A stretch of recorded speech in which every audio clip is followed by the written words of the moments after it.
Painted application ધોરણ 6 થી 12ના વિદ્યાર્થીઓ માટે અપડેટ થઈ ચૂકી છે. આ એપ્લિકેશનમાં શું છે? બધા જ વિષયના વિડીયોઝ છે. ગુજરાતની બેસ્ટ ફેકલ્ટી દ્વારા લાઈવ લેક્ચર્સ છે. આઈએમપી પ્રશ્ન છે, ટેસ્ટ સિરીઝ છે અને ગુજરાતના તમામ વિદ્યાર્થીઓ સાથે તમે તમારી કમ્પેરિઝન કરી શકો છો.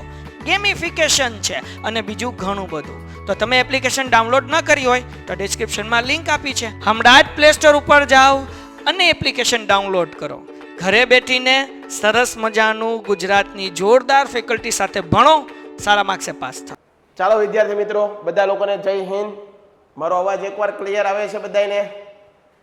આ તમને સ્ક્રીન ઉપરનું બધું વ્યવસ્થિત દેખાય છે? હાલો બધા લોકો એકવાર કન્ફર્મેશન આપી ગયો મને કે સર બરોબર દેખાય પણ છે. ઓકે, તો વાલા વિદ્યાર્થી મિત્રો, આજે આપણે 9મું ચેપ્ટર શરૂ કરવું છે. તમે એમ કહેશો કે સાહેબ 8મું ચેપ્ટર કેમ નથી કરવાનું?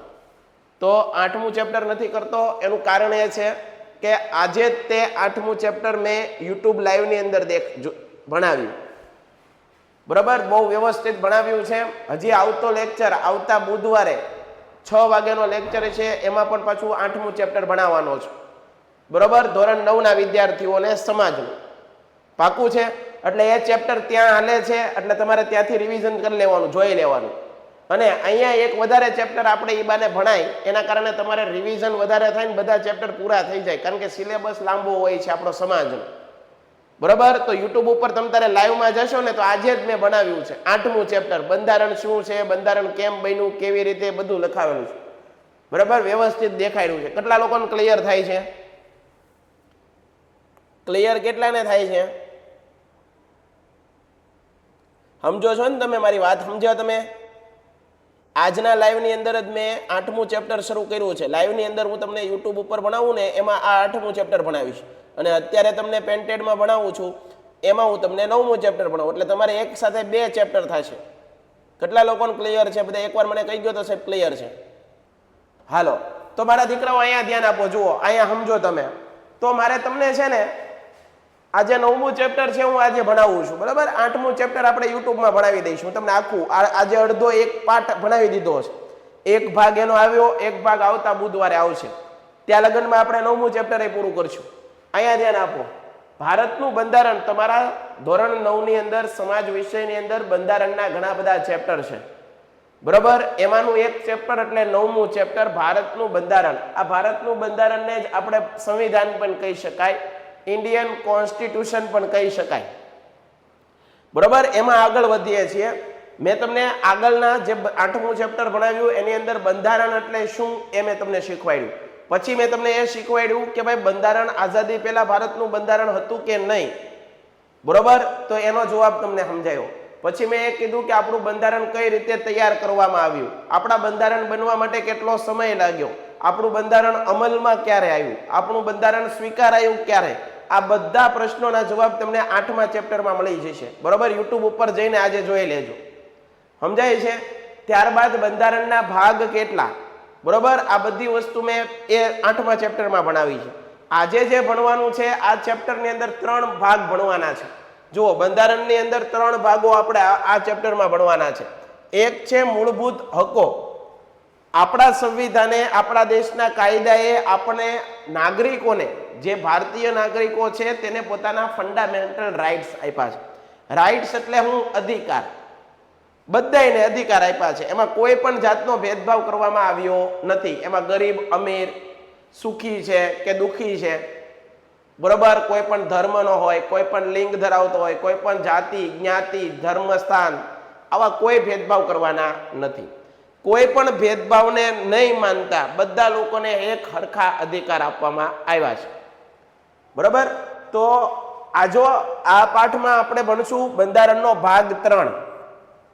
આ બંધારણનો ભાગ 3 છે, એની અંદર મૂળભૂત અધિકારો, મૂળભૂત અધિકારોનું વર્ણન કરવામાં આવ્યું છે. જો કેટલા પ્રશ્ન થઈ ગયા, તો કે ભાઈ મૂળભૂત અધિકારોનું વર્ણન બંધારણના કયા ભાગમાં સાહેબ? તો કે ભાઈ 3જા ભાગમાં. સાહેબ, મૂળભૂત અધિકારો આપણા બંધારણમાં પહેલેથી હતા? તો કે ભાઈ નહીં, આપણું બંધારણ બનાવ્યું ત્યારે આપણે 60 જેટલા દેશોનો અભ્યાસ કર્યો હતો. તો આ મૂળભૂત અધિકારો છે એનો વિચાર કયા દેશમાંથી લીધો? વિચાર. તો આપણે અમેરિકા પાસેથી એ શીખ્યા કે ભાઈ દરેક દેશના નાગરિકોને એના મૂળભૂત અધિકારો દેવા જોઈએ. તો મૂળભૂત અધિકારોનો વિચાર કયા દેશમાંથી લીધો છે? અમેરિકામાંથી. અને આગળ જુઓ, મૂળભૂત અધિકારોનું વર્ણન એટલે કે બંધારણની ચોપડી કાઢો, બંધારણનું પુસ્તક તમે હાથમાં લ્યો તો એનો ભાગ 3 નંબર ખોલો, ત્રીજું ચેપ્ટર કાઢો એટલે શું આવશે? મૂળભૂત અધિકારો. અને એની અંદર કેટલી કલમ છે? તો કે ભાઈ 12 થી લઈને 35. બંધારણની અંદર 12 થી લઈને 35 કલમની અંદર કોના લગન ગીત ગાવામાં આવ્યા છે? કોના ગીત ગુણગાન ગાવામાં આવ્યા છે? તો કે ભાઈ મૂળભૂત અધિકારો. કોના ગીત ગાવામાં આવ્યા છે? મૂળભૂત અધિકારોના ગીત ગાવામાં આવ્યા છે. કયા અનુચ્છેદમાં? 12 થી લઈને 35. કેટલા લોકોને ક્લિયર થાય છે? બંધારણના ભાગ 3 ની અંદર મૂળભૂત અધિકારોનું વર્ણન, વિચાર અમેરિકામાંથી લેવામાં આવ્યો. એમાં કયા અનુચ્છેદમાં બંધારણનું મૂળભૂત અધિકારોનું વર્ણન છે? 12 થી 35 માં. બરોબર છે? 12 થી લઈને 35 માં બંધારણમાં મૂળભૂત અધિકારોનું વર્ણન છે. ક્લિયર છે? આગળ વધીએ. એના પછી જુઓ, ત્યારબાદ આ વસ્તુ ભણશું. 12 થી 35 અનુચ્છેદ જોઈ લેશું. બરોબર? મૂળભૂત અધિકારો ભણશું. એના પછીનો ભાગ જુઓ, મૂળભૂત ફરજો. બંધારણનું પુસ્તક છે. બંધારણ એક પુસ્તક જ છે, બીજું કાંઈ નથી. એનાથી દેશ ચાલે. દેશનો કાયદો, દેશની ન્યાય વ્યવસ્થા, દેશની રાજ્ય વ્યવસ્થા, આખો દેશ બંધારણથી ચાલે. આ વસ્તુ યાદ રાખવાનું. ત્રીજા ભાગમાં મૂળભૂત અધિકારો. સાહેબ ચોથા ક 4 ક ભાગની અંદર શેનું વર્ણન છે? બંધારણના ભાગ 4 ક. આ 4 ક ની અંદર શેનું વર્ણન છે? તો કે ભાઈ બંધારણના ભાગ 4 ક ની અંદર શેની વાત કરવામાં આવી છે? તો બંધારણના ભાગ 4 ક એનો વિચાર શરૂઆતમાં, બરોબર, 4 ક નો વિચાર આપણે રશિયામાંથી લેવામાં આવ્યો. બરોબર? શરૂઆતમાં બંધારણમાં આ ભાગ નહોતો. મૂળભૂત ફરજો બધાને ખબર હતી એટલે બંધારણમાં ભાગ નહોતો. બરોબર? અનુચ્છેદ 51 ક આ મૂળભૂત ફરજો, બરોબર, એની વાત કરશું. એના પછી રાજનીતિના માર્ગદર્શક સિદ્ધાંતો આપણે આ ભણશું. ભાગ 4 ની અંદર સરકારની દેશના નાગરિકો પ્રત્યે ફરજ. સમજો, સરકાર દેશના નાગરિકો પ્રત્યે કેવી રીતે જોશે? દેશના નાગરિક પ્રત્યે સરકારની શું ડ્યુટી છે, ફરજ શું? મૂળભૂત ફરજોમાં માણસો એટલે કે આપણી બધાની દેશને પ્રત્યે ફરજ છે. આપણી બધાની દેશ પ્રત્યે છે, સરકાર પ્રત્યે કંઈક ફરજો છે એ બજાવવાની. જો તમારી ટેક્સ્ટ બુકની અંદર પહેલા ચેપ્ટર પહેલું પેજ કાઢશો ને, બધાની ટેક્સ્ટ બુકની અંદર મૂળભૂત ફરજો આપેલી છે. જોઈ લેજો, બધા ચેપ્ટરની અંદર મૂળભૂત ફરજો આપેલી છે. પહેલા ગમે એ પાઠ્ય પુસ્તક લ્યો એમાં પહેલા આપી છે. ભાગ 4 ની અંદર રાજનીતિના માર્ગદર્શક સિદ્ધાંતોની વાત છે. સરકારની એમાં દેશના નાગરિક પ્રત્યે ફરજ છે. આ વિચાર આપણે આયર્લેન્ડમાંથી લેવામાં આવ્યો છે, અનુચ્છેદ 36 થી 51. એનો મતલબ એ કહેવા માંગુ છું, બંધારણનું પુસ્તક કાઢો તમે, એમાં તમે ત્રીજો ભાગ કાઢો, ત્રીજું ચેપ્ટર કાઢો તો તમને ખાલી ને ખાલી મૂળભૂત અધિકારો દેખાશે. શું દેખાશે? મૂળભૂત અધિકારો. બીજી વસ્તુ, આ મૂળભૂત અધિકારો વિશે કેટલા બધી વાત કરેલી છે? અનુચ્છેદ 12 થી શરૂ કરી દે. અનુચ્છેદ 12 થી લઈને શરૂ કરો તમે તો 35 અનુચ્છેદ સુધી એકલી મૂળભૂત અધિકારોની વાતો કરવામાં આવી છે. એકલી મૂળભૂત અધિકારોની વાતો. ત્યારબાદ મૂળભૂત ફરજો. બંધારણનો ભાગ 4 ક શરૂઆતમાં નહોતો, અત્યારે છે. 4 ક ની અંદર રશિયામાંથી એને વિચાર લીધો. બરોબર? રશિયામાંથી આપણે લેવામાં આવી, કારણ કે ભારત આઝાદ થયો ત્યારે તો બધા લોકો એની ફરજો બજાવતા હતા. બધા દેશના દરેક લોકોને આઝાદી મેળવવી હતી. દેશના દરેક લોકો છે એની પોતાની ફરજો જાણતા હતા. એને ખબર હતી કે અમારે શું કરવું જોઈએ, અમારા દેશ પ્રત્યે કેવી રીતે વર્તન કરવું જોઈએ. સમય જતા જતા આપણને આઝાદી મળી પછી લોકોને ખબર પડતી બંધ થઈ ગઈ કે આપણી દેશ આગળ કંઈક ફરજ છે, આપણી પણ કંઈક ફરજ છે કે ભાઈ આપણા દેશને માટે કંઈક કરીએ. એ બધું ભૂલી ગયા એટલે ફરીવાર ઉમેરવામાં આવી 4 ક. રશિયામાંથી 51 ક, એક જ કલમ છે. જ્યારે સરકારની પણ કંઈક ફરજ છે આપણી પ્રત્યે, આપણા લોકો માટે, તો સરકારની ફરજ છે 4 માં દેશના નાગરિકો. બરોબર? આ તો આપણે આ ચેપ્ટરમાં આ ભણવાનું છે. પહેલા તો એકવાર કેટલા લોકોને ક્લિયર થાય છે જોઈ લો. સ્ક્રીનશોટ પાડતા જાજો ભાઈ. તમને થોડોક વાંધો આવશે એનું કારણ એ છે કે તમે આ ચેપ્ટર પહેલા કોઈ દી ભણ્યા જ નથી. તમે પહેલા ચેપ્ટર આ ભણ્યા છો નહીં એટલે વાંધો આવશે. પણ હું વાંધો આવવા દઈશ નહીં. ધ્યાન અહીંયા આપશો ને તો, તમે ધ્યાન અહીંયા આપશો તો વાંધો આવશે પીએસસી માં પૂછાય, કોઈ પણ સ્પર્ધાત્મક પરીક્ષાની અંદર બંધારણ છે ને એક વિષય તરીકે પૂછાય, બધાની અંદર બંધારણ પૂછાય, એટલે આ પાકું બહુ જરૂરી છે. હાલો આગળ જોઈએ. મૂળભૂત હકોની વાત કરીએ. પહેલું ચેપ્ટર કયું ભણીએ છીએ? મૂળભૂત અધિકારો. બંધારણના કયા ભાગમાં છે? ત્રીજા ભાગમાં. વિચાર ક્યાંથી લેવામાં આવ્યો? અમેરિકામાંથી. અનુચ્છેદ કેટલા? 12 થી 35. સાહેબ સમજાઈ ગયું. અહીંયા ધ્યાન આપો. પેલું તો મૂળભૂત અધિકાર દિવસ આપણા દેશમાં ક્યારે ઉજવવામાં આવે છે? તો કે ભાઈ મૂળભૂત અધિકાર દિવસ 10 ડિસેમ્બરના રોજ ઉજવવામાં આવે છે. કેટલા દિવસે? 10 ડિસેમ્બરના રોજ આ મૂળભૂત અધિકાર દિવસ ઉજવવામાં આવે છે. મૂળભૂત અધિકાર દિવસ ઉજવવામાં આવે છે. યાદ રહી ગયું છે. આગળ જુઓ. મૂળભૂત હકો એટલે શું? તો અહીંયા ધ્યાન આપો. લોકોના આર્થિક, માનસિક અને નૈતિક અને ભૌતિક વિકાસ માટે, આપણા બધાના વિકાસ માટે જે બાબતો જરૂરી છે, મૂળભૂતનો એટલે શું થાય? પાયાની જરૂરી છે, આપણા બધા લોકોની માટે જરૂરી છે એવી બાબતો આપણને બંધારણે આપણને મૂળભૂત અધિકાર સ્વરૂપે આપી છે. ફરીવાર, જે બાબતો દરેક લોકોને પાયાની છે, જરૂરી છે, એના વિના હાલે એમ નથી, એવી બાબતો બંધારણ દ્વારા લોકોને મૂળભૂત અધિકારના સ્વરૂપમાં આપી છે, બંધારણે આપી છે. એની અંદર કયા કઈ વાતો આપી છે? તો કે ભાઈ જો મૂળભૂત અધિકારો અથવા મૂળભૂત હકો છે એનો વિચાર આપણે ક્યાંથી લેવામાં આવ્યો? તો વિચાર લેવામાં આવ્યો અમેરિકામાંથી આપણે વિચાર લીધો કે ભાઈ ભારતના દેશના બંધારણમાં પણ મૂળભૂત અધિકારો હોવા જોઈએ. ડન છે. આગળ અનુચ્છેદ કેટલા? તો કે ભાઈ અનુચ્છેદ 12 થી 35 છે એ મૂળભૂત અધિકારોનું વર્ણન છે. 12 થી લઈને 35માં મૂળભૂત અધિકારો છે એ નાગરિકોને આપવામાં આવ્યા છે. કોને આપ્યા છે? નાગરિકો. તમે બધા નાગરિકો છો? હા, આપણે બધા દેશના નાગરિકો છીએ. તો આ બધા મૂળભૂત અધિકારો કોને આપ્યા છે? આપણને આપ્યા છે. કોણે? બંધારણે. કોણે આપ્યા છે? બંધારણે. આ પાયાના અધિકારો છે, બંધારણ દ્વારા આપવામાં આવ્યા છે. હવે મને એ કહો, મૂળભૂત અધિકારો આપતી વખતે બંધારણે કોઈની સાથે ભેદભાવ કર્યો નથી. આ ભેદભાવ કરવામાં આવ્યો નથી. બધા લોકોને સેમ જોવામાં આવે છે. એમાં પછી કોઈ પણ જ્ઞાતિનો હોય, કોઈ પણ નીતિ, કોઈ પણ જ્ઞાતિ, ધર્મ, લિંગ, જાતિ, જન્મસ્થાન, આવા કોઈ ભેદભાવ કરવાના નથી. બધા લોકોને એક જ ગણવાના છે. પાકું છે? ઓકે. અહીંયા ધ્યાન. લોકોની ન્યૂનતમ જરૂરિયાતો એટલે કે પાયાની જરૂરિયાતો જેવી કે રોટી, કપડાં, મકાન, શિક્ષણ, આરોગ્ય. શું કીધું? રોટી, કપડાં, મકાન, શિક્ષણ, આરોગ્ય ની જરૂરિયાતો સંતોષાય એ માટે આપવામાં આવે છે. આ મૂળભૂત અધિકારો આપણને શું કરવા માટે આપવામાં આવે છે? આપણી બધાની પાયાની જરૂરિયાતો સંતોષાય માટે. મૂળભૂત અધિકારો આપતી વખતે કોઈ નાગરિક સાથે, જો અહીંયા લખ્યું, કોઈ પણ નાગરિક સાથે ધર્મની બાબતમાં, લિંગ, તમે આ લિંગ ધરાવો છો, તમે આ ધર્મનો પાલન કરો છો, તમે આ જ્ઞાતિના છો, આ જાતિના છો, તમારું રહેઠાણ છે, બંગલામાં છો, ઝૂંપડામાં છો, આવા કોઈ ભેદભાવ કરવાના નથી.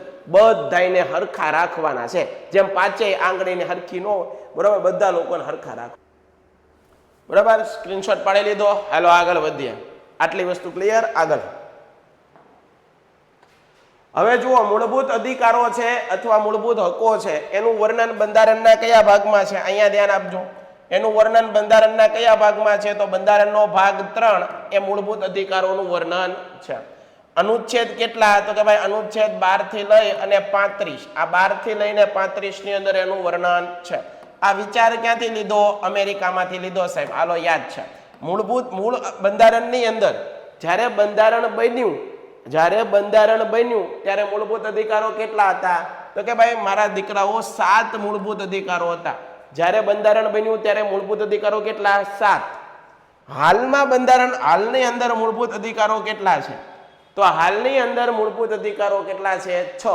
આ મોસ્ટ આઈએમપી, આ બધી વસ્તુ કામની છે. જ્યારે બંધારણ બન્યું એટલે કે આપણા દેશના બંધારણમાં સુધારો વધારો કરી શકાય છે. વિશ્વના ઘણા દેશના બંધારણો એવા છે કે એકવાર બની ગયા પછી એમાં સુધારો કરી શકાતો નથી, પરંતુ આપણા બંધારણ જેને બનાવ્યું એ બધા સારા હતા કે ભાઈ આજે જે વસ્તુ યોગ્ય છે એ આવનારા સમયની અંદર કદાચ યોગ્ય ન પણ હોય તો સુધારા વધારા તો થવા જરૂરી છે. બરોબર. તો અત્યારે કેટલા અધિકારો છે? 6. હાલો આપણે પેલા કેટલા હતા? 7 હતા. અત્યારે કેટલા? 6 છે. જોઈએ. પહેલો અધિકાર છે સમાનતાનો અધિકાર. સમાનતાનો અધિકાર જુઓ, પહેલો અધિકાર કયો છે? સમાનતા. એના પછી બીજો અધિકાર કયો છે? તો કે ભાઈ સ્વતંત્રતાનો અધિકાર. બીજો અધિકાર કેનો છે? સ્વતંત્રતાનો અધિકાર. બરાબર. ત્રીજો અધિકાર કેનો છે? ત્રીજો. તો ત્રીજો અધિકાર છે મારા દીકરાઓ શોષણ વિરોધી અધિકાર. કેનો અધિકાર? શોષણ સામે વિરોધ કરવાનો અધિકાર. અને ચોથો અધિકાર કયો છે? ધાર્મિક સ્વતંત્રતાનો અધિકાર. બરાબર એ. અને પાંચમો અધિકાર છે શૈક્ષણિક અને સાંસ્કૃતિક અને શૈક્ષણિક અધિકાર. ત્યારબાદ છઠ્ઠો મિલકતનો અધિકાર અને સાતમો છે બંધારણીય ઇલાજોનો અધિકાર. અત્યારે કેટલા છે? અત્યારે 6 જ છે. આ મિલકતનો અધિકાર છે એ રદ કરી નાખ્યો છે અને એની બદલે અત્યારે 6 અધિકારો છે. બરોબર, યાદ રાખજો. ચાલો આનો સ્ક્રીનશોટ પાડી લો એકવાર. ન સમજાણું એની પાછળના ઘણા બધા રીઝન હોય બેટા. આનાથી સહેલી રીત છે જ નહીં બંધારણ સમજવાની. આનાથી સહેલી રીત છે જ નહીં ભાઈ. હું પોતે સ્પર્ધાત્મક પરીક્ષાની તૈયારી કરું છું. હું પોતે જીપીએસસીની એની તૈયારી કરું છું એટલે આટલી સરળ રીતે મેં સમજાવવાની કોશિશ કરીશ. બાકી ટેક્સ્ટ બુકમાંથી વાંચશો તો એક ટપ્પોય નહીં પડે, એક મુદ્દોય નહીં સમજાય. આનાથી કાંઈ પણ સહેલી રીત મને આવડતી નથી બેટા. પહેલો અધિકાર જો અહીંયા મેં આગળ અધિકારો લખાવ્યા હતા એમાં પહેલો કયો છે? સમાનતાનો અધિકાર. સાહેબ તમે બંધારણની ચોપડી કાઢો અને એમાં અનુચ્છેદ 1 થી લઈ અને 18 માં જુઓ. અનુચ્છેદ 14 થી લઈને 18, 14 થી લઈને 18 સુધી તમે જાઓ ને તો તમને ખાલી ને ખાલી સમાનતા વિશે વાત કરવામાં આવી છે. સમાનતા. સમાનતા એટલે હું? ઇક્વાલિટી, બધા હરખા, ભેદભાવ કરવાનો નથી. અહીંયા જોઈએ અનુચ્છેદ 14 બંધારણની કલમ. આને કલમ પણ કહેવાય છે. બરોબર, કલમ. આપણે સ્કૂલની અંદર નિયમ નથી બનાવતા. આપણે સ્કૂલના નિયમ હોય કે ભાઈ 7 વાગ્યાની સ્કૂલ છે, બધાએ ટાઈમ ટુ ટાઈમ વહી આવવું, 9 વાગે રિસેસ પડે, બધાએ રિસેસમાં શાંતિથી દાદરા બેઠા ઉતરવા. આવા બધા નિયમ હોય ને. આપણા ઘરે નિયમ હોય કે 10 વાગ્યા પહેલા ઘરમાં એન્ટર થઈ જવું. આવા જ નિયમ છે. શું નિયમ છે? જો 14મો કલમ શું કે છે? બંધારણની કલમ 14 શું કે? આ અનુચ્છેદ મુજબ ભારતના તમામ નાગરિકો પેન્ટેડ એપ્લિકેશન ધોરણ 6 થી 12ના વિદ્યાર્થીઓ માટે અપડેટ થઈ ચૂકી છે. આ એપ્લિકેશનમાં શું છે? બધા જ વિષયના વિડીયોઝ છે. ગુજરાતની બેસ્ટ ફેકલ્ટી દ્વારા લાઈવ લેક્ચર્સ છે.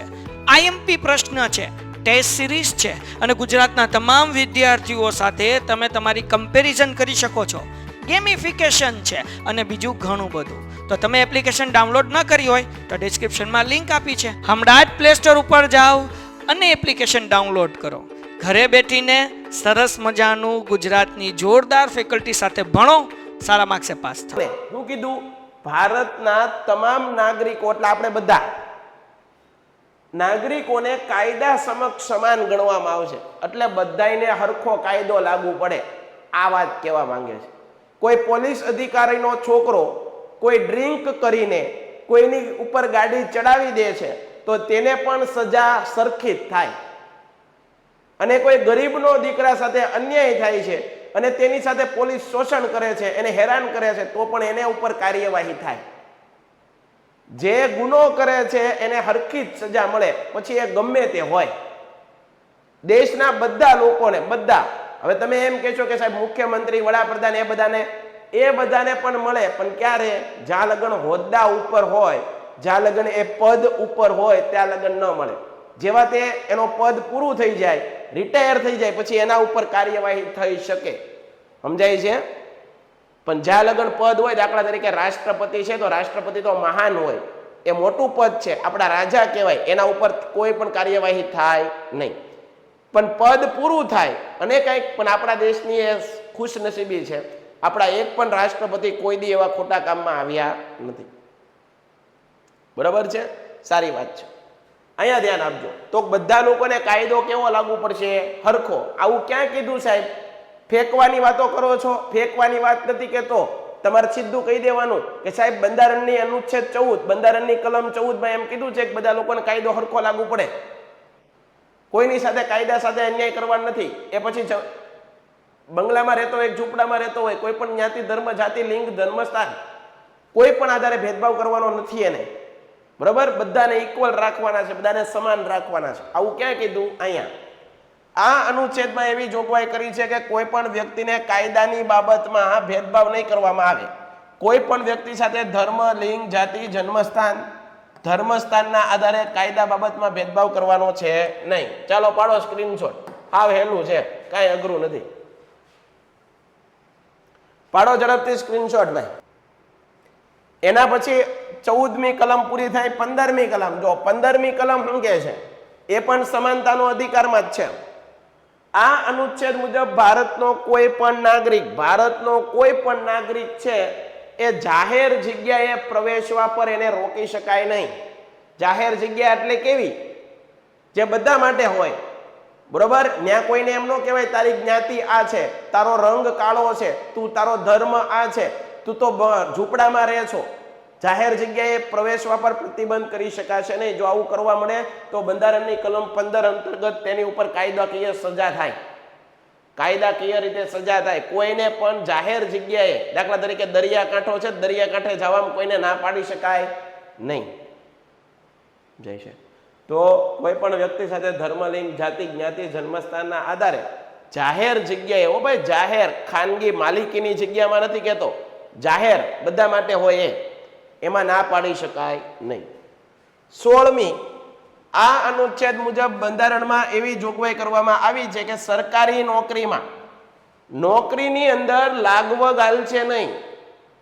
જે વ્યક્તિ મેરિટમાં નામ છે અથવા તો જે વ્યક્તિ યોગ્ય છે, પોતે કેપેબલ છે, એવા જ વ્યક્તિને નોકરી મળશે. સરકારી નોકરીમાં કોઈની લાગવગ હાલશે નહીં. સરકારી નોકરીમાં વ્યક્તિની યોગ્યતા પ્રમાણે તકની સમાનતા. યોગ્યતા એટલે શું? જેનું મેરિટમાં નામ આવે. પછી એ ઝૂંપડામાં રહેતો હોય તો પણ ભલે, આદિવાસી ભાઈબંધ હોય તો પણ ભલે, કોઈ પણ જ્ઞાતિનો હોય, કોઈ પણ ધર્મમાંથી આવતો હોય, ગમે તે હોય, પણ મેરિટમાં નામ છે તો એને નોકરી આપો. આવું કીધું છે. જો બંધારણની કલમ 16. અને આવું ન કરવામાં આવે તો આ કલમ અંતર્ગત વ્યક્તિને કાયદાકીય કાર્યવાહી થાય. બંધારણની 17મી કલમ, એમાંથી અસ્પૃશ્યતા નાબૂદ કરવામાં આવી. સાહેબ અસ્પૃશ્યતા એટલે શું? નાના મોટાના ભેદભાવ, ગરીબ તવંગરના ભેદભાવ, જ્ઞાતિ જાતિના ભેદભાવ. તું આ જ્ઞાતિનો છો ને તું ફલાણી જાતિનો છો ને અમે તારી યારે ન બેઠીએ ને તારે અમારી યારે વ્યવહાર નહીં કરવાનો ને તું અમારી સોસાયટીમાં નહીં રહી કે આવી બધી વાતો કરીએ છીએ ને, એને અસ્પૃશ્યતા કહેવાય. ગાંધીજીએ બંધારણની કલમ છે એ 17માં અસ્પૃશ્યતા નાબૂદ કરાવી અને કલમ મૂકી છે. કોઈને પણ અત્યારે કોઈ પણ રીતે જ્ઞાતિ જાતિ બાબતે કોઈની પણ સાથે ટીકા ટિપ્પણી કરવાની નહીં.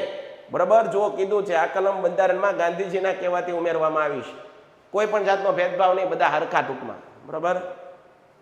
હાલ આગળ આલીએ તો આ વસ્તુ તમને આવડવી જોઈએ. બરાબર? એના પછી આગળ આલીએ અનુચ્છેદ 18. અહીંયા સમાનતાનો અધિકાર પૂરો થઈ જાય. આ અનુચ્છેદ મુજબ બંધારણમાં કોઈ નાગરિક પોતાના નામની આગળ કોઈ પણ નાગરિક છે ઉપાધિ, બિરુદ કહેવાય આને, બિરુદ કે ખિતાબ લગાવી શકાય નહીં. દાખલા તરીકે મહારાજા, મહારાણી, કિંગ, આવા કોઈ બિરુદ લગાવી શકાય નહીં. ખાલી ને ખાલી કોણ લગાવી શકે? જુઓ તો કે ભાઈ મેજર હોય, આર્મીના જવાનો હોય, આર્મી વાળાને છૂટ આપવામાં આવી છે. જો એમાં જો કર્નલ, મેજર, બ્રિગેડિયર, ડોક્ટરોને છૂટ છે. શિક્ષક હોય તો શિક્ષકોને છૂટ છે. બાકી બીજા કોઈ પોતાના નામની આગળ કાંઈ લગાડી શકે નહીં. આવું બંધારણમાં કીધું. લગાડવું હોય તો રાષ્ટ્રપતિની મંજૂરી લેવી પડે. તમારે રાષ્ટ્રપતિ આગળ જવું પડે. જાજો સલાહ લેવા. હાલો ક્લિયર છે? એના પછી આગળ વધીએ છીએ. પાડી લેવાનો સ્ક્રીનશોટ પાડવો હોય તો. સ્વતંત્રતાનો અધિકાર. અહીંયા ધ્યાન આપજો. સમાનતાનો અધિકાર કેમાં હતો? અહીંયા મેં કીધું કે ભાઈ સમાનતાનો અધિકાર સાહેબ છે ને તમે 14 થી 18 માં કીધો સમાનતાનો અધિકાર, સમાનતાનો અધિકાર. આ સમાનતાનો અધિકાર 14 થી 18મી કલમ, 18મી કલમ એ સમાનતાનો અધિકાર પૂરો. હવે કયો આવે છે? સ્વતંત્રતાનો અધિકાર. એ અનુચ્છેદ કેટલા? તો કે ભાઈ 19 થી શરૂ થાય અને 22 પૂરો થાય. 19 શરૂ 22 પૂરો, 19 શરૂ 22 પૂરો. 19મી કલમ શું કહે છે? 19મી કલમ શું કહે છે? તો કે ભાઈ આ અનુચ્છેદ ભારતના નાગરિકોને 6 પ્રકારની, કેટલા પ્રકારની?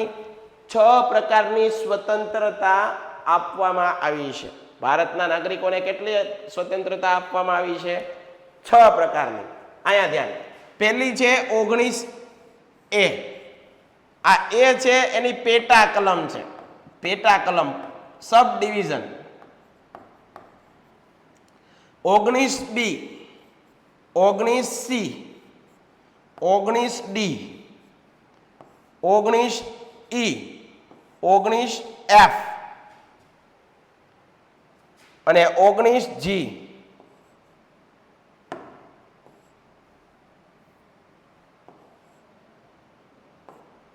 બરાબર? 19G. અહીંયા ધ્યાન આપો. 19A શું કે છે? વાણી અને વિચારોની સ્વતંત્રતા. આ અનુચ્છેદ મુજબ ભારતનો કોઈ પણ વ્યક્તિ પોતે ગમે તે બોલી શકે. ગમે તે એટલે પોતાની મરજી મુજબ બોલી શકે. બોલી કેવું બોલવાનું છે? દેશને તોડનારું નહીં, કોઈકને લડાવનારું નહીં. બરોબર છે? એવા ભાષણો નથી કરવાના. પણ તમારા જે વિચારો હોય તો તમે બોલવાની છૂટ છે, ટૂંકમાં બોલવાની છૂટ આપી છે, પણ સમજી વિચારીને બોલવું બને ત્યાં લગી. શાંતિપૂર્વક શસ્ત્રો વગર ભેગા થવાની સ્વતંત્રતા. બીજી છૂટ શું આપી છે?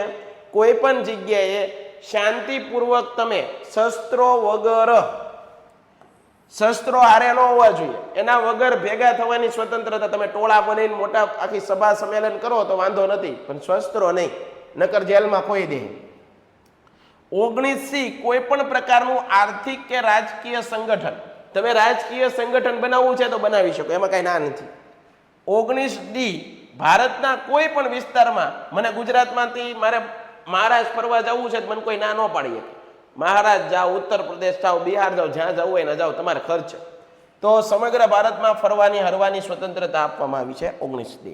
19E કહે છે સમગ્ર ભારતમાં કોઈ પણ જગ્યાએ, દાખલા તરીકે બરોબર છે, મને ગુજરાતમાંથી મહારાષ્ટ્રમાં નોકરી મળી, મારે મહારાષ્ટ્રમાં કાયમી વસવાટ રહેવું હોય તો ના રહેવાની તમને કોઈ ના પાડે નહીં. બરોબર છે? ત્યાં વ્યૂ જાવ રહેવાનું. F રદ થઈ ગઈ છે અને કોઈ પણ વિસ્તારમાં તમારે કાયમી વ્યાપાર કરવો હોય, ધંધો કરવો હોય તો તમને ધંધો કરવાની છૂટ આપવામાં આવી છે. આ 6 પ્રકારની સ્વતંત્રતા તમારે યાદ રાખવાની છે. 6 પ્રકારની સ્વતંત્રતા તમારે યાદ રાખવાની છે. આનો સ્ક્રીનશોટ પાડી લો, બહુ કામનું છે. આ IMP છે બધું. પાડી લીધો સ્ક્રીનશોટ? આગળ 20મી કલમ શું કે છે? આ અનુચ્છેદ આરોપીને મળતી સ્વતંત્રતા. આરોપી, કોઈ વ્યક્તિને હજી ગુનો સાબિત નથી થયો, ખાલી એને પકડી લીધો, પોલીસને શંકા ગઈ કે આ વ્યક્તિએ કાંઈક ગુનો કર્યો છે, એમ કરીને પકડી લીધો, તો એને આરોપી કહેવાય, ગુનેગાર કહેવાય નહીં. તો આ અનુચ્છેદ મુજબ આરોપીને કઈ સ્વતંત્રતા મળે છે? તો જુઓ, જ્યાં સુધી કોઈ ગુનો પુરવાર ન થાય, એટલે કે ગુનેગાર સાબિત ન થાય, ત્યાં સુધી તેને સજા કરી શકાય નહીં. સમજી ગયા તમે? દાખલા તરીકે મને પકડીને વહી ગયા પોલીસ વાળા, મેં પછી મારો હજી ગુનો સાબિત નથી થયો, ત્યાં સુધી મને ગુનેગાર કહેશે, ગુનેગાર ન કે આરોપી કે, મને સજા કરી શકે નહીં. એક જ ગુનામાં એક વ્યક્તિને 1 થી વધારે વાર સજા કરી શકાય નહીં. આરોપીને પોતાના કેસમાં જુબાની આપવાની છૂટ આપવામાં આવે. તમને કોર્ટમાં હાજર કરે તો તમને ત્યાં જજ સાહેબ પૂછે તો તમે બોલી શકો છો, તમને જે સાચું છે તમે બોલવાની તમને છૂટ આપવામાં આવે, કોઈ ના પાડી શકે નહીં. આ હક છે તમારો. 21મી શું કહે છે? આ અનુચ્છેદ મુજબ જીવન જીવવાનો અધિકાર અને દૈહિક બચાવનો અધિકાર છે. દાખલા તરીકે ઊંઘવાનો, ખુલ્લા વિસ્તારમાં ફરવાનું, હરવાનું, બરાબર, આવી બધી સ્વતંત્રતા આપવામાં આવી છે. આનો એકવાર સ્ક્રીનશોટ પાડી લો તમે. ઝડપથી સ્ક્રીનશોટ પાડી લ્યો. પાડી લીધું? ચાલો આગળ. 21 ક 6 થી 14 વર્ષના બાળકોને રાજ્ય દ્વારા મફત ફરજિયાત શિક્ષણ આપવામાં આવશે. આ પરીક્ષામાં પૂછાય છે.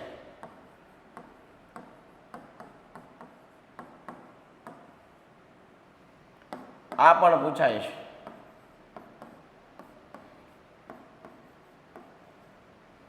છ થી 14 વર્ષના બાળકોને મફત અને ફરજિયાત શિક્ષણ. 22માં એમ કે છે આ અનુચ્છેદ મુજબ ધરપકડ સામે સુરક્ષાનો અધિકાર. ધરપકડ સામે એટલે કોઈ વ્યક્તિ એની ધરપકડ થઈ છે તો કયા આધારે ધરપકડ થઈ જાણવાનો અધિકાર. મનપસંદ તમારે વકીલ રાખવાની છૂટ છે. 24 કલાકની અંદર તમારે જજ સાહેબ સામે હાજર થવાનું રહેશે. જજ સાહેબ કહે છે કે આ વ્યક્તિ ગુનેગાર છે તો ગુનેગાર, નકર તમને નિર્દોષ છોડી દેશે. બરાબર. ત્યારબાદ શોષણ વિરોધી અધિકાર. આનો એકવાર સ્ક્રીનશોટ પાડી લો તમે બધા.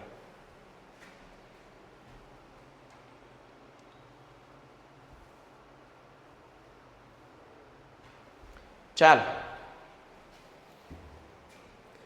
એના પછી આગળ જોઈ લઈએ શોષણ વિરોધી અધિકાર. હજી એક અધિકાર લઈ લઈએ. આમાં બે જ કલમ છે, 23 ને 24. બંધારણની 23 કલમ શું કે છે? આ અનુચ્છેદ મુજબ મનુષ્ય વ્યાપાર એટલે કોઈ માણસની લેવેચ કરી શકાતી નથી. માણસ છે કઈ વસ્તુ નથી.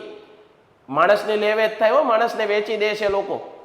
કોઈ પણ માણસને આ કાયદા મુજબ, આ કલમ મુજબ કોઈ પણ માણસને બળજબરીથી કામે ન કરાવી શકાય. એની મરજી હોય તો જ કામ કરાવી શકાય. કોઈ પણ માણસનો મનુષ્ય વ્યાપાર કરી શકાય નહીં. આ અનુચ્છેદ મુજબ ભારતમાંથી વેઠ પ્રથા નાબૂદ કરી કોઈ માણસ મરજીથી તમારી સાથે કામ કરે છે તો છૂટ, બાકી એને છોડી દેવાનો, એને હેરાન કરવાનો નહીં. આવું બંધારણના 23 કલમ કે છે. 24મી કલમ એમ કે છે કે બાળ મજૂરી વિરુદ્ધ. નાના બાળકો છે, કેવા બાળકો? 14 વર્ષથી નાના. 14 વર્ષથી નાના બાળકો છે એને કોઈએ મજૂરી કામ પર રાખવા નહીં. બરોબર. બાળ વિરોધી કાનૂન. નાના બાળકોને મજૂરી કામ અથવા તો ભારે કારખાનાઓ છે, લોખંડ છે, આવા મોટા મોટા ભારે ઉદ્યોગો છે, એમાં કામે રાખવાના નથી તમારે. આવું આપણને કહેવામાં આવ્યું છે. આ પણ યાદ રાખજો. ડન છે? તો આનો એકવાર સ્ક્રીનશોટ પાડી લો. આજ પૂરતું આપણે આટલું રાખીએ છીએ. હવે જ્યારે આપણો લેક્ચર આવશે ત્યારે અહીંથી કન્ટિન્યુ કરશું. અને તમારે જો 8મું ચેપ્ટર ભણવું છે તો તમે લાઈવની અંદર જોઈ લેજો યુટ્યુબ ઉપર. આજે જ ભણાવ્યું છે. પેન્ટેડ એપ્લિકેશન ધોરણ 6 થી 12ના વિદ્યાર્થીઓ માટે અપડેટ થઈ ચૂકી છે. આ એપ્લિકેશનમાં શું છે? બધા જ વિષયના વિડીયોઝ છે. ગુજરાતની બેસ્ટ ફેકલ્ટી દ્વારા લાઈવ લેક્ચર્સ છે. આઈએમપી પ્રશ્ન છે, ટેસ્ટ સિરીઝ છે અને ગુજરાતના તમામ વિદ્યાર્થીઓ સાથે તમે તમારી કમ્પેરિઝન કરી શકો છો. ગેમિફિકેશન છે અને બીજું ઘણું બધું. તો તમે એપ્લિકેશન ડાઉનલોડ ન કરી હોય તો ડિસ્ક્રિપ્શનમાં લિંક આપી છે. હમણાં જ પ્લે સ્ટોર ઉપર જાઓ અને એપ્લિકેશન ડાઉનલોડ કરો. ઘરે બેઠીને સરસ મજાનું ગુજરાતની જોરદાર ફેકલ્ટી સાથે ભણો, સારા માર્ક્સે પાસ થાઓ.